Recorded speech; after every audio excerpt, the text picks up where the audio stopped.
Your income is increasing, but your control over money is not.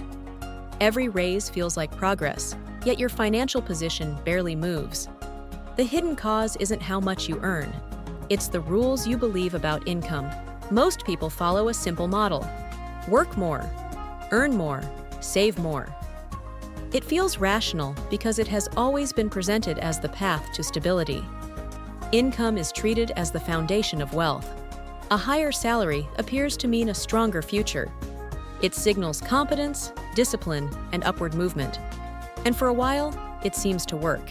Bills get paid, comfort increases, options appear to expand, but something subtle begins to shift. As income rises, so does dependence on it. Expenses adjust quietly, expectations expand without permission, and the system that once felt like progress starts creating pressure instead. What people notice first is simple. Despite earning more than before, saving does not accelerate at the same rate. Time still feels limited.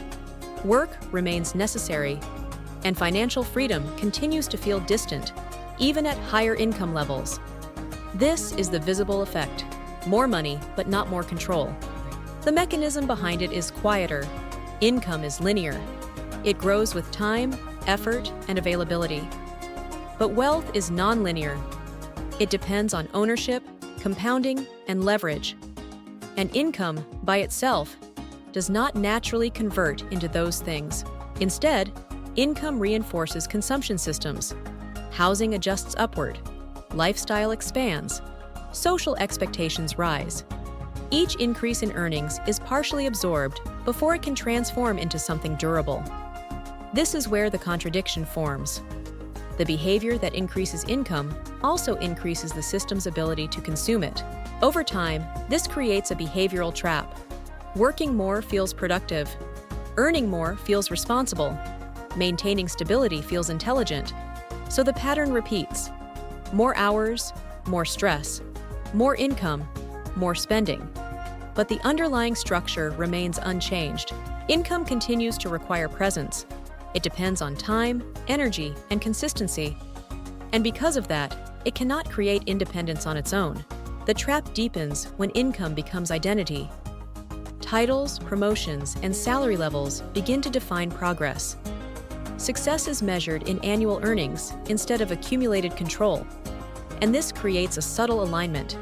People optimize for income growth, not wealth transformation. The longer this continues, the more rigid the system becomes. Higher income leads to higher commitments, larger homes, longer contracts, greater financial obligations. At this point, stepping away becomes harder, not because income is low, but because life has expanded to match it. The system locks in. This is the structural layer most people never see. Income does not just support your life, it reshapes it around its own requirements. And once your lifestyle depends on continuous income, your freedom becomes conditional. This is why two people with the same salary can live completely different financial realities. One converts income into assets, the other converts income into maintenance. From the outside, they look identical, same earnings, same city, same opportunities. But internally, their systems are diverging. One is building optionality, the other is reinforcing dependence. This is not about intelligence, or discipline, or effort. It is about alignment with a system that operates quietly in the background. And most people are fully inside it without realizing. Saving money feels like progress, but saving without structural change only delays dependence. Working harder feels like control, but working harder often increases reliance on income. Avoiding risk feels responsible, but avoiding all risk can prevent the shift from income to ownership. Following conventional financial advice feels safe, but safety within the system often reinforces its limitations. This is where identity collides with reality. The behaviors that feel correct are the same ones maintaining the structure. You budget carefully, you increase your income, you reduce unnecessary expenses, you aim for stability, and yet something doesn't convert. Because income rules are designed for continuity, not escape. They are designed to keep money flowing, not to transform its nature. This creates a quiet tension. You are doing what works, but what works is not changing where you end up. Over time, the cost becomes visible in a different way. Not in money alone, but in time. Years pass. Income grows. Experience accumulates. But leverage does not increase at the same pace. And without leverage, wealth moves slowly. The irreversible part is not the missed opportunities themselves. It is the compounding effect of delay. Every year, income is consumed rather than converted. Future flexibility narrows. Every year spent reinforcing dependence reduces the ability to step away later. This is not dramatic, it is gradual, which makes it harder to notice. There is no single moment where the system fails, only a slow realization that it never changed. At a certain point, the numbers become clear. A high salary still requires work, a stable life still depends on income, and financial freedom remains conditional. This is the point where the rules start to feel incomplete. Not wrong, but insufficient, because they were never designed to create wealth. They were designed to create stability within a structure, and stability, over time, can become its own limitation. The deeper implication is not just about income, it is about how systems shape behavior. Income encourages consistency. Consistency encourages predictability.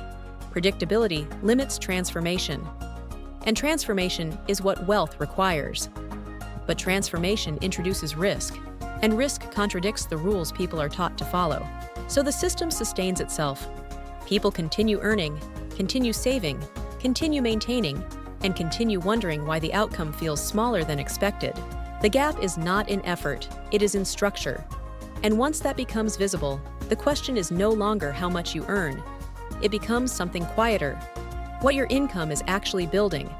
Because if income continues to flow into the same patterns, the outcome will remain the same, regardless of scale. More money will simply move through a larger version of the same system, and the difference between earning and owning will remain unaddressed. This is where most people pause. Not because they lack information, but because the realization changes the frame. Income is no longer the goal, it is the input. And inputs, by themselves, do not define outcomes. Systems do, which means the real structure is not visible in your paycheck. It is visible in what happens after, in where money accumulates, in what it controls, in how it behaves without your presence.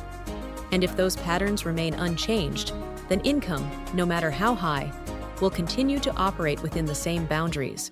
This is why the question never resolves itself, because it was never about income alone. And once you see that, you start noticing it everywhere. Not just in your own finances, but in the patterns around you. People earning more, yet feeling no closer to freedom. Lives expanding, but flexibility shrinking. Effort increasing, but outcomes remaining tied to time. The system is consistent, and that consistency is the signal. Because it suggests something deeper is operating beneath the surface, something that doesn't change when income changes. Something that continues quietly, regardless of how much you earn. And once that becomes clear, the realization doesn't end.